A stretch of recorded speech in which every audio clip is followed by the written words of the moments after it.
Marami ang bumilib kay Sian Lim dahil isa na siyang private pilot. Isa itong katuparan ng kanyang long-time dream.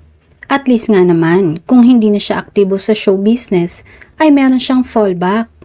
Kung meron namang mga netizen na bilib sa determinasyon ng aktor, hindi rin naman maiaalis na meron ding pilit na idinadown at binabatikos ang Viva artist.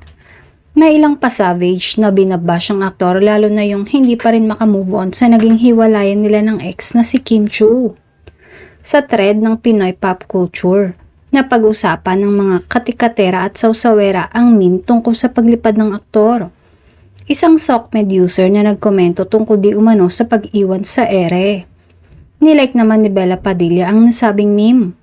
Dahil dito, ini-issue ng mga netizen na kinampihan daw umano ng aktres ang kaibigang Chinita Princess.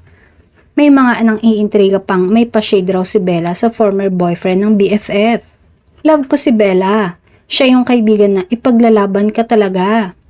Ang pa-shade talaga sa pool. Sa ngayon, wala naman kahit anong reaksyon si Bella hinggil sa issue.